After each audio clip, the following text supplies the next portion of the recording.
You could be a fairy princess. They say she was always strange, not in a cruel way. People liked Ellie. They just never quite knew why. She was quick with a comeback, slow with trust, wore mismatched socks and never caught colds.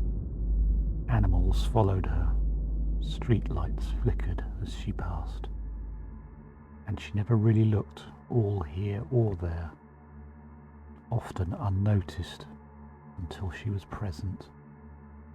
But of course May noticed her. You couldn't spend years beside someone and not feel the difference in the air when they entered a room. Like a pressure change, like something very old just looked at you sideways. But she didn't name it, not out loud. Instead, she laughed at Ellie's dry jokes, shared Spotify links and passed her notes in class. And Ellie smiled, always that smile, like it meant more than it was allowed to. One afternoon, in second year, something happened. It wasn't big, not on the surface, just a group of lads cheering outside the SU bar. May was walking past alone, books in her arms, and one of them said something that stuck like a splinter. Ellie was there before May could even flinch. She didn't shout, she didn't swear, she just stood, quiet and burning, and her words were calm, measured, sharp. "You should be more careful with your words," she said. "Names have teeth."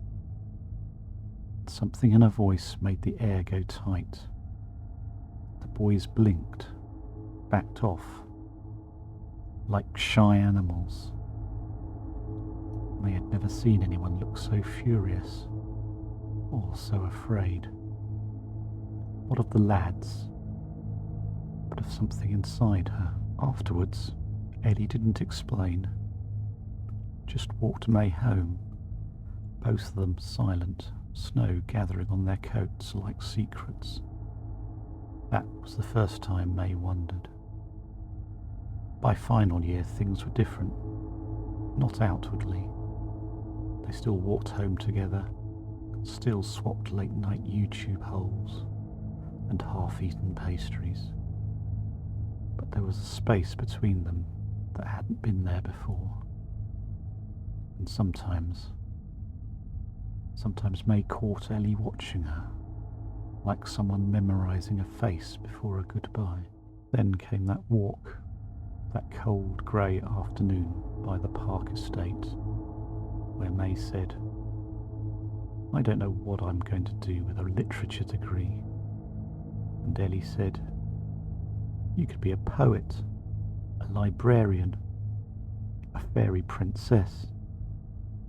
And May said, "No, you could be a fairy princess," and smiled, not knowing what she'd just done, not knowing that she'd spoken the truth, and that truths have power, because a name spoken in jest can sometimes undo a disguise. That was when the music came, one perfect note, too clear for the air it lived in. Ellie turned towards the trees, towards the old places, the hidden spaces between hedges and lamplight. May didn't stop her, couldn't, because something in Ellie changed. Or maybe it simply revealed a shimmer, a crown of frostlight, the faint sound of wings, a whisper, and then she was gone. They searched, of course they did, but you can't find someone who was never entirely here to begin with. May stopped studying. She walked the city like she was tracing the edges of a map only she could see. The arboretum, the park, the old wall behind the castle where the ivy grows too fast. People told her to move on. But how do you move on from someone who left behind silence and light? 1 year later, May saw her again, just for a moment, in the bandstand, under frostbitten trees, surrounded by tall, impossible figures, clothed in silver thread and crowned with leaves that burned without smoke. And Ellie at the centre, smiling, regal, unreachable. She looked at May, but not to her, not quite, like someone watching from the other side of glass, and then gone.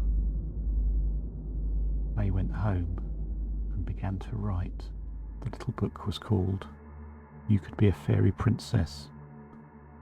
It was a fairy tale, or a love story, maybe just a map of loss. She never told anyone she loved Ellie, not in the way poets do, not until after. Maybe Ellie knew.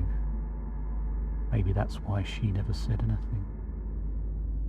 Because she couldn't stay. Because fae hearts don't beat like ours. Because loving mortals breaks more than just the rules. It breaks the pattern, the song, the balance.